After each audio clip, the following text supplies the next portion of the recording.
Hello दोस्तों, आपका इस आईएएस सर्वोदय में स्वागत है। आज 25 मार्च 2023 है। आप लोगों के सामने आज का जो इम्पोर्टेंट न्यूज़ होगा आप लोगों के सामने डिस्कस करेंगे हम लोग। और इसमें पीटी मेंस इंटरव्यू है, तीनों स्तर पर जो टॉपिक्स हैं उसको हम लोग बताएंगे जी आप लोगों के सामने। और कृपया इस वीडियो को शुरू से लास्ट तक जरूर देखें। देखिए, आप लोग का ये शिकायत है आप लोग से, क्योंकि आप इसको पूरा नहीं देखते हैं और इसको शेयर और सब्सक्राइब नहीं करते हैं। अगर हम देखें आगामी जो एग्ज़ाम हुए हैं अभी, अगर लेटेस्ट जो हाल ही में एग्ज़ाम हुए थे 12 फरवरी का 68वीं पीटी, आप इसके क्वेश्चंस के प्रकृति के जो नेचर को देखें करंट अफेयर्स का, तो आपको पता चलेगा कि ज़्यादातर क्वेश्चंस आपको करंट अफेयर्स का जो है न्यूज़पेपर से आए हैं। अगर आप न्यूज़पेपर को नहीं पढ़ते हैं, नहीं नोट्स बनाते हैं, तो आपका शायद एग्ज़ाम में क्वेश्चन छूट भी सकता है जी। क्या होता है कि आपका न्यूज़पेपर से ही क्वेश्चन मैगजीन्स में जाते हैं, तो अगर आप न्यूज़पेपर को पढ़े हुए रहेंगे तो न्यूज़पेपर में भी अगर पढ़ेंगे, कोई मैगजीन में भी कोई चीज़ें कंटेंट पढ़ेंगे तो वहाँ याद आ जाएगी चीज़ें आपको। इसलिए आपको न्यूज़पेपर का कितना इंपॉर्टेंस है आज के दिनों में तो कहना मुश्किल है, क्योंकि अगर देखा जाए मेंस के एसे में भी, अगर आप मेंस देते हैं तो एसे में भी आपको टॉपिक आएगा। अगर मेंस में भी इसका इंपॉर्टेंस है, इंटरव्यू में भी इंपॉर्टेंस है, तो आपको अगर न्यूज़पेपर का इंपॉर्टेंस अगर देखा जाए तो तीनों स्तर पर इंपॉर्टेंस है, पीटी मेंस इंटरव्यू तीनों स्तर पर। लेकिन आप लोग इसको क्या है कि इसको दरकिनार कर दे रहे हैं चीज़ें। ऐसा नहीं है चीज़ें। न्यूज़पेपर के बिना आपकी तैयारी अधूरी है, इस बात को तो मानना पड़ेगा जी। इस खास कर इसका आर्टिकल्स आपको मेंस के इस जीएस करंट अफेयर्स में ऐसे में भी बहुत ही इंपॉर्टेंट है, उसको आप नोट्स करने की ज़रूरत है, क्योंकि आंसर राइटिंग जो है एक दिनों की काम नहीं है, ये लगातार प्रैक्टिस करना होता है। इस पर लगातार टॉपिक्स कुछ ना कुछ आते रहते, उसको आपको नोट करने की ज़रूरत है। इसलिए इसको आप दरकिनार नहीं कर सकते न्यूज़पेपर को। कृपया इस लोग को हम यही कहेंगे आप लोगों के सामने कि कृपया इसको शेयर और सब्सक्राइब जरूर करें और वीडियो को शुरू से लास्ट तक जरूर देखें। जो भी अगर आपके करीबी हैं या तैयारी करना चाहते हैं उनको भी ये शेयर कीजिए, ताकि उनको भी तैयारी में हेल्प मिले। और हमारी जो कोर्सेज वगैरह जो स्टार्ट हो रही हैं, देखा आगामी अगर बात करें हम 69वीं बीपीएससी का, तो इनको भी आप ज्वाइन कीजिए। इसमें हमारे बीपीएससी के जो पदाधिकारी हैं सिलेक्टेड, उनके द्वारा इस पर क्लास स्टार्ट हो रही है हिस्ट्री के। ठीक है, तो इसको आप जरूर ज्वाइन करें। ये बेसिक से जीएस फाउंडेशन है। आपको प्री प्लस मेंस, प्री और मेंस दोनों एक साथ चलेंगे चीज़ें। और आंसर राइटिंग के लिए भी दिया जाएगा, और टॉपिक्स को जो क्लास में करवाए उसका भी test, topic by topic test भी होगा। वीकली टेस्ट भी होंगे, वीकली आपका वो क्या कहते हैं फीडबैक सेशन भी लिया जाएगा था। इसलिए बहुत ही बेहतर क्लास रूप होने जा रही है। कृपया इस लोग को जरूर शेयर करें क्लास के इंफॉर्मेशन के लिए और ज्वाइन भी करें। चलिए, तो हम लोग स्टार्ट करते हैं अपने टॉपिक की। और आज का अगर टॉपिक से बात करें तो एक चर्चा में है कि राहुल गांधी की जो है लोकसभा सदस्यता खत्म हुई है। खत्म कैसे, किस मामले में हुआ है और कौन सा आर्टिकल के तहत ऐसा हुआ है, इसके बारे में पहले हम जान लें। बेसिक पहले इसके बारे में समझेंगे। तो सूरत की एक अदालत द्वारा मानहानि के मामले में सुनवाई 2 साल की सजा के 24 घंटे के भीतर ही कांग्रेस के जो पूर्व अध्यक्ष रहे हैं राहुल गांधी की लोकसभा सदस्यता खत्म कर दी गई है। ये क्या हुआ, तो लोकसभा के सचिवालय ने राहुल को सजा सुनाए जाने के फैसले के आधार पर 23 मार्च से ही उनकी लोकसभा की सदस्यता रद्द किए जाने की सूचना, मतलब नोटिस जारी कर दिया था। ये चीज़ें हैं। इसके बाद आगे अगर हम बात करें, देखिए यहाँ क्या है, मामला क्या हुआ है। तो सूरत की मजिस्ट्रेट अदालत जो है ये द्वारा दोषी ठहराए जाने के परिणाम स्वरूप केरल के वायनाड सीट का प्रतिनिधित्व करने वाले राहुल गांधी को सजा सुनाए जाने की तारीख 23 मार्च से ही लोकसभा की सदस्यता से अयोग्य घोषित किया जाता है।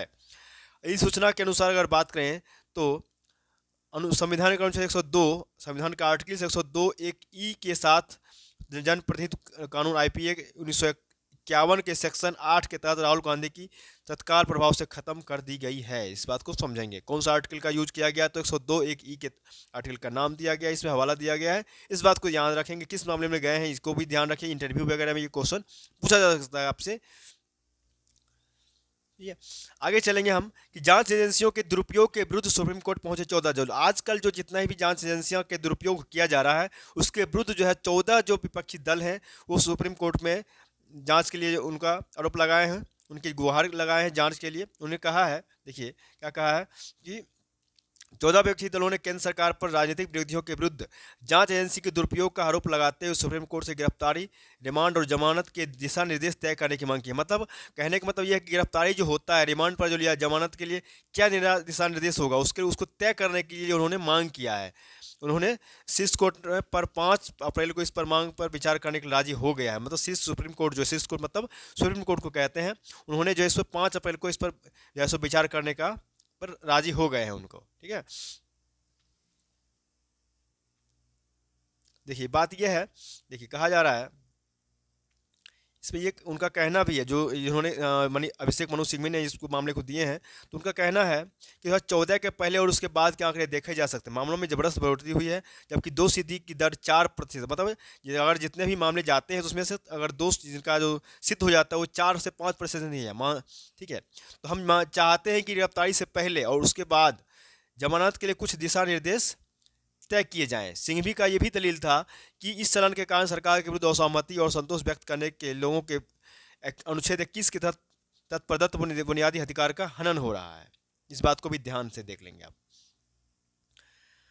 मतलब अनुच्छेद 21 के तहत इसका भी अधिकार का दुरुपयोग किया जा रहा है। मतलब लंदन उच्चायोग के प्रदर्शनकारियों के रद्द होंगे पासपोर्ट, मतलब विदेश की धरती के से भारत के खिलाफ प्रोपेगेंडा और साजिश रचने वालों के खिलाफ केंद्र सरकार ने बेहद सख्त रूप अपनाते हुए विदेश में बैठे खालिस्तान समर्थकों पर कड़ी कार्रवाई का फैसला किया है। अलगाववादी जो हैं अमृतपाल सिंह, इनका भी चर्चा में ये इंपॉर्टेंट है और ये इंटरव्यू में क्वेश्चन पूछा जा सकता है इसके मामले में। अमृतपाल सिंह क्या मामला था, इसे कैसे जानते हैं इनको, या क्या किस किस किस तरह वो चर्चा में थे, इस तरह के क्वेश्चन पूछे जाते हैं। अमृतपाल सिंह के विरुद्ध पंजाब में कार्रवाई होने पर लंदन में भारतीय उच्चायोग पर प्रदर्शन व तिरंगे का अपमान करने वालों पर दिल्ली पुलिस ने मामला दर्ज किया है और केंद्र ने पंजाब सरकार से उन लोगों का पहचान करने को कहा है जो उपद्रव में शामिल थे। दोषी पाए जाने पर इनका पासपोर्ट रद्द किया जाएगा और पंजाब पुलिस भी विदेश में बैठे खालिस्तान समर्थकों के रिश्तेदारों और स्वजन पर शिकंजा कस सकती है, जरूरत पड़ी तो उन पर भी एफआईआर दर्ज कर सकती है। ये मामले को आप जानकारी में रखेंगे। आगे है एनपीएस में बदलाव हो सकता है तैयार। एनपीएस मतलब अब केंद्र सरकार जो है 20 सरकारी कर्मचारियों में की पेंशन प्रणाली एनपीएस में बदलाव के लिए तैयार दिख रही है, क्योंकि शुक्रवार को वित्त मंत्री जो हमारे वर्तमान में सीतारमण ने लोकसभा में वित्त विधेयक को पेश करने के दौरान उन्होंने ऐलान किया है कि सरकारी कर्मचारियों से जुड़ी राष्ट्रीय पेंशन प्रणाली की बेहतरी के लिए केंद्र सरकार को कई प्रस्ताव भी मिले हैं। उनकी पेंशन से इस मामले पर विचार और एनपीएस के लाभकारी मामले की वित्त सचिव की अध्यक्षता को आने की घोषणा की है।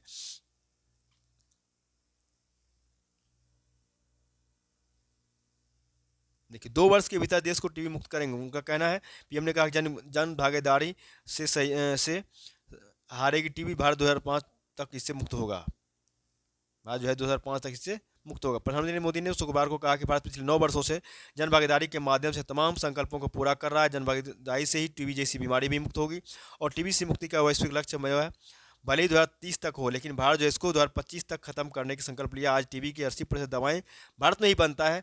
कोविड काल से ही हम स्वास्थ्य व्यवस्था को मजबूती करने में जुटे हुए हैं, उसको ध्यान देंगे। इसका जो आपका आगे चलेंगे, इसमें केंद्रीय कर्मियों और पेंशन भोगियों को तक महंगाई भत्ता 4% बढ़ गया। मतलब केंद्रीय कर्मचारियों और पेंशन भाइयों को केंद्र सरकार ने राहत देते हुए महंगाई भत्ता डीए में 4% की बढ़ोतरी का फैसला किया है। प्रधानमंत्री नरेंद्र मोदी की अध्यक्षता वाली कैबिनेट कमेटी ने शुक्रवार को यह फैसला किया है। महंगाई भत्ता और महंगाई राहत में बढ़ोतरी जनवरी 2023 से लागू हो जाएगा। ये जनवरी 2023 से ये और क्या क्या हुआ है कैबिनेट का फैसला को अगर बात करें तो प्रधानमंत्री उज्ज्वला योजना के तहत 14.2 किलो के रसोई गैस के हर सिलेंडर पर हर साल 200 रुपये की सब्सिडी मिलेगी। यह सब्सिडी एक ही वर्ष में 12 सिलेंडर पर मिलती है। एक मार्च 2023 तक पूरे देश में इसके 9.59 करोड़ पीएमवाई लाभार्थी थे। कच्चे जूट के समर्थन मूल्य एमएसपी में 300 रुपये प्रति क्विंटल तक की वृद्धि की गई है। अब कच्चे जूट का एमएसपी जो है 5,050 रुपये प्रति क्विंटल तक हो गया है। इस बात को भी ध्यान देंगे, ये पीटी का क्वेश्चन बन सकता है आपको। कोरोना के दौरान रिहा सभी जो मतलब कोरोना के दौरान जो रिहा हुए थे सभी कैदी, उनको आत्मसमर्पण करने के लिए सुप्रीम कोर्ट ने कहा है। सुप्रीम कोर्ट ने कहा है कि कोरोना के दौरान महामारी के दौरान कारीगरों में भीड़ कम करने के लिए रिहा किए गए सभी दोषियों में एवं विचाराधीन कैदियों को 15 दिन में आत्मसमर्पण करने का आदेश दिया है। देखिए पेंशन के लिए कहा जा रहा है आधार मॉडल पर लग सकती है मुहर। मतलब एनपीएस के स्वरूप को बदलाव को लेकर वित्त मंत्रालय पहले से ही विचार विमर्श कर रहा। खासकर आंध्र प्रदेश तरफ से पेंशन के नए मॉडल की पेशकश के बाद यह चर्चा और तेज हो गई है कि आंध्रा मॉडल के लागू होने से कर्मचारियों को आखिरी वेतन का 33% पेंशन के रूप में देने का प्रस्ताव है, जबकि अभी एनपीएस के तहत कर्मचारियों को यह पता नहीं होता है कि रिटायर होने के बाद उसे कितनी पेंशन मिलेगी। यह वजह यह है कि पेंशन फंड का प्रबंधन करने वाला पीएफआरडीए के उनके योगदान देने वाली राशि को मार्केट में लगाता है और यह मार्केट लिंक्ड है। वित्त मंत्रालय के एक अधिकारी से आंध्र मॉडल पर विचार को लेकर पूछे जाने पर उन्होंने कहा कि सरकार में सब कुछ के लिए दरवाज़ा खुला है। मंत्रालय को अंदर मॉडल मिला है और उस पर विचार हो रहा है। वित्त मंत्रालय के सूत्रों के मुताबिक इस मॉडल की खास बात यह है कि इसको अपनाने से सरकार पर पूरी तरह से भार नहीं आएगा, क्योंकि इसमें भी कर्मचारियों की तरफ से योगदान लेने का प्रस्ताव है। ओल्ड पेंशन स्कीम जो है पर पूरा भार सरकार को उठाना पड़ता है। ओल्ड स्कीम के तहत आखिरी वेतन का 50% वेतन पेंशन के तौर पर मिलता है और इस पेंशन प्रणाली में कर्मचारी किसी तरह का योगदान भी नहीं देता। यह पूरी तरह से करदाता के पैसे से ही दी जाती है और महंगाई भत्ता बढ़ने पर उनकी पेंशन ही बढ़ जाती है। अभी देश में ओपीएस के कुल तहत 70 लाख से अधिक पेंशन भोगी हैं। एनपीएस के तहत कर्मचारी को अपने वेतन के निश्चित अंश पेंशन फंड में जमा करते हैं। इस बात को भी ध्यान देंगे।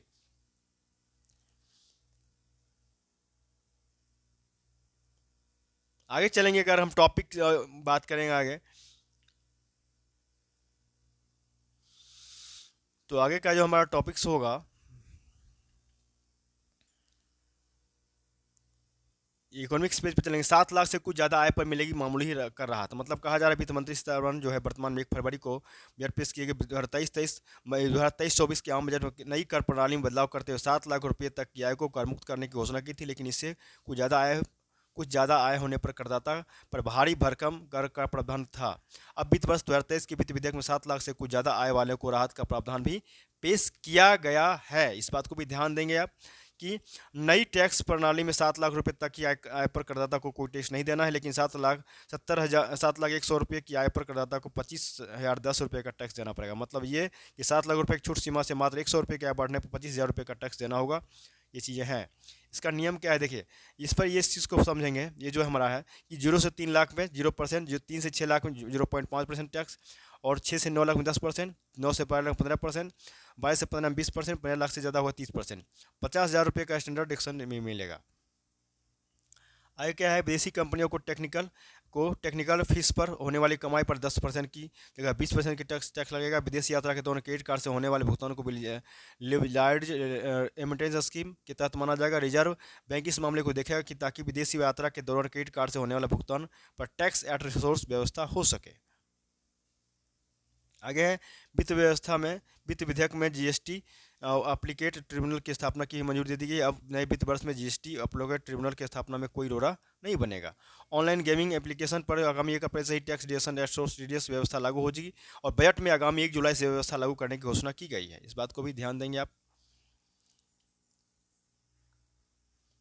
बैंकों की वित्तीय स्थिति पर जल्द रिपोर्ट पेश करेगी केंद्र सरकार। मतलब केंद्र सरकार जो है क्या है, तो जल्द ही सरकारी बैंकों की वित्तीय स्थिति पर एक रिपोर्ट जारी करने की तैयारी में है। इस रिपोर्ट के जरिए क्या होगा, ये बताने की कोशिश किया जाएगा कि किस तरह से मोदी सरकार के कार्यकाल में सरकारी बैंकिंग सेक्टर की सूरत बदल गई है और वह मौजूदा वैश्विक बैंकिंग संकट से भी प्रभावित नहीं होंगी।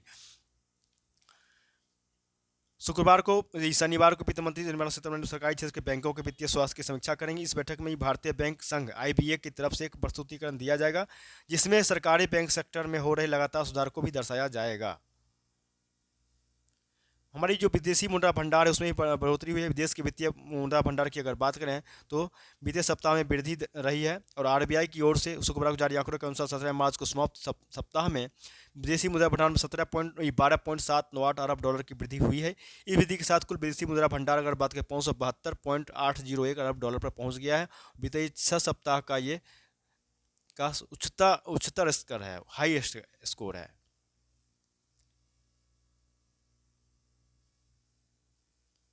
संयुक्त राष्ट्र प्रतिनिधि ने नमामि गंगे मिशन को बताया आशा की किरण। मतलब संयुक्त राष्ट्र जो संघ है, संयुक्त राष्ट्र जल सम्मेलन जो हो रहा है 2023 में, संयुक्त राष्ट्र प्रतिनिधि ने भारत के नमामि गंगे परियोजना जो उसको भूरी भूरी प्रशंसा की, कहा कि स्वच्छ जल मिशन आशा की किरण है। भारत की सबसे लंबी नदी गंगा को स्वच्छ बनाने के लिए एक प्रेरक कहानी है। यूएन 2023 सम्मेलन के शेरपा व नीदरलैंड के अंतर्राष्ट्रीय जल मामलों के विशेष दूत विंग ने कहा कि गंगा समाज की एक प्रतिष्ठित महत्वपूर्ण नदी है। कहा कि गंगा नदी हमें यह दिखाती है कि बढ़ते समाज को देखते हुए अगर हम जल को स्वच्छ और संतुलित नहीं करेंगे तो हम जीवित नहीं रह सकते। संयुक्त राष्ट्र के इस जल सम्मेलन को प्रायोगिक रूप से 2023 conference for the mid term comprehensive review और intelligence of the UN decade for action on water and sanitation 18 से लेकर 28 के तौर पर जाना जाता है।